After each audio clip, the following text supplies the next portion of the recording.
The reading that we have today, it's a difficult reading. It's a challenging reading. It's mighty difficult. Through the prophet Isaiah, God is laying down some serious accusations, and they are not easy. And we really struggle to understand it in our context. What does this reading trying to tell us? How is it related to our lives, to our community, to our worship? When God seems so angry and so judgmental, it's really difficult to hear the good news. But this text urges us to hear, listen, and learn. And as we sit with this text, I do wonder if God is being judgmental and angry. Or is God pleading with us? Is this God threatening us? Or is God trying to tell us that the threats that we have created for ourselves? The text demands us to listen. And it begins with calling the heavens and the earth, call to bear witness to Isaiah's vision. Isaiah, as we all know, is a prophet. Prophets are seekers of truth. They are keepers of the covenant and guardians of justice. It does kind of sound like those Marvel heroes, but that's the prophets. They are unrelenting on the issue of justice, and they often challenge institutions and systems and practices that are often considered sacred. They are forever in dialogue with God, who would show vision, who would tell them what to say and what needed to be done. Their task is to call people back to God and to remind people of their relationship with each other and also with God. They provoke social and religious change. And they know how to read the signs of time because they deeply, deeply wrestle with the world that they live in and the word that is given to them. And this is what we see in the first chapter of Isaiah. Internally, the world of Isaiah is pretty much in deep shit. They are very lost. The rulers and the people have become corrupt. They have forgotten to care for the marginalized and the oppressed. Externally, more trouble. They are surrounded by the growing empires in the region. And what is heading their way is a time of chaos and turmoil. And this is what Isaiah sees in his vision. Countries burned, countries under siege, and people's hand full of blood. God is nowhere to be found, ignoring their prayers, refusing to see them. And so Isaiah is deeply wrestling with the world that he lives in, struggling with the terror that is coming their way. And through this prophet who sees, God calls people to hear,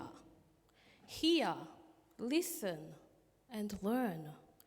Hear the word of the Lord, you rulers of Sodom. Listen to the teachings of our God, you people of Gomorrah. And I don't know about you, but Sodom and Gomorrah wrapped in a judgment text like this is problematic because we have seen how this labeling has been so damaging for our LGBTIQ community. So let me be very, very clear. Back in Genesis, when Sodom and Gomorrah first appears, And here in Isaiah and throughout our holy book, sexuality's got nothing to do with Sodom and Gomorrah.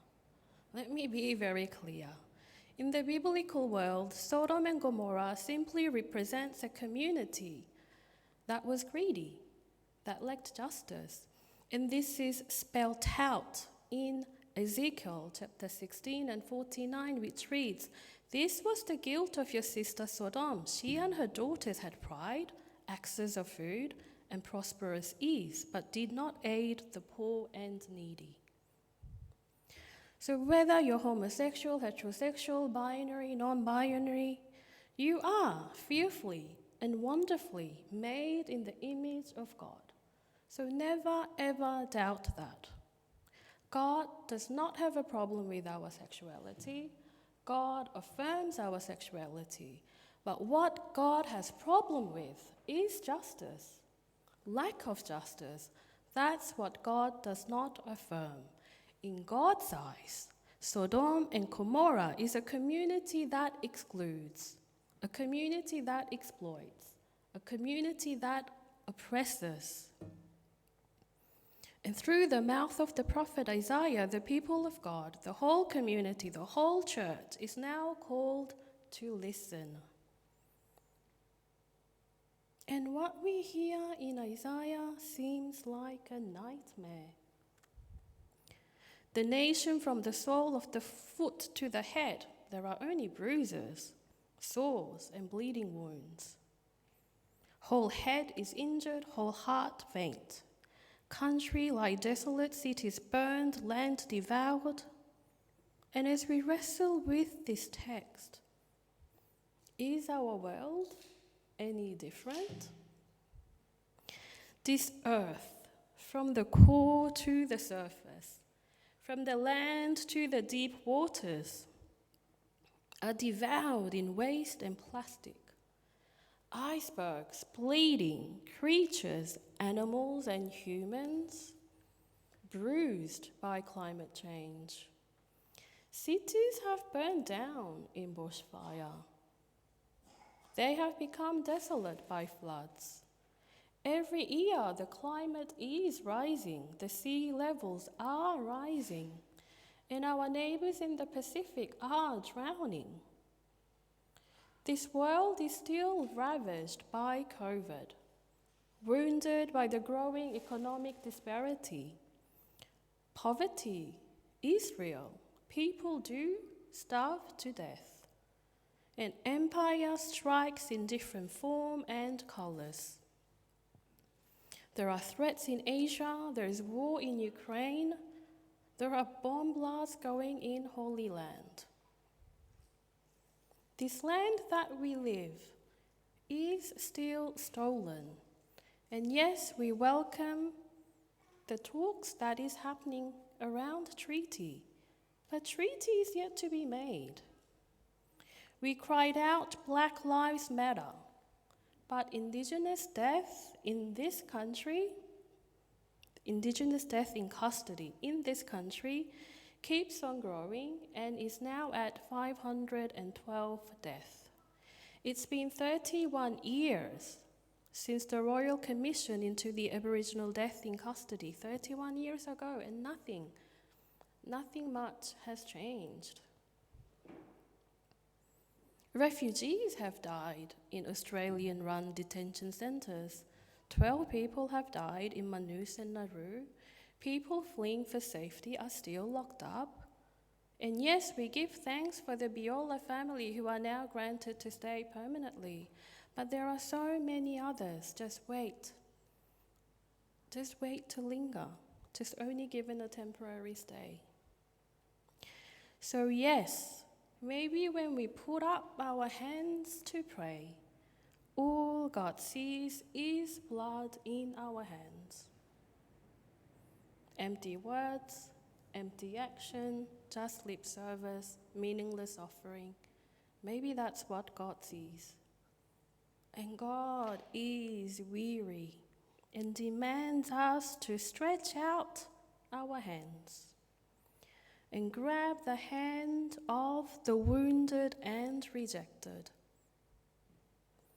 In the wounded and rejected, Jesus is.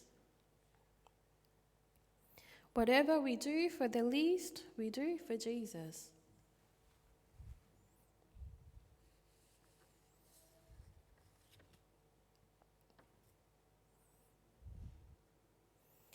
Only through the wounded and rejected we are made clean. The evil can be removed.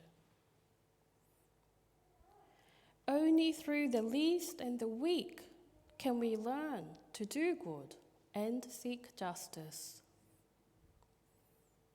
Only through the oppressed and the marginalized we learn to listen and defend and plead for the weak. Maybe when we fully immerse ourselves to the cries of the world, as we listen, as we learn about the struggles and stories, and as we reach out to each other, reach out to our First Peoples, reach out to our neighbours in the Pacific. As we reach out, we become the shape of the cross. And we learn to love over hate, and we will see justice roll down.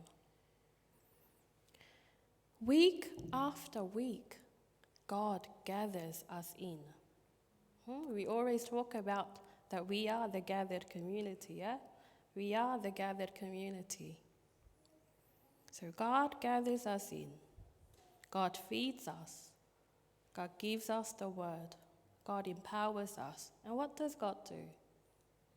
What does God do? God sends us right back into the world. We are a gathered community, but we are also a scattered community. Because week after week we gather, and week after week we are sent out right back into the world. And maybe that's when our worship starts. Not here in this place, but as you walk out those doors, as you go back into your world, maybe that's when worship starts. As we join in the movement of God bringing justice, bringing the kingdom here and now. Amen.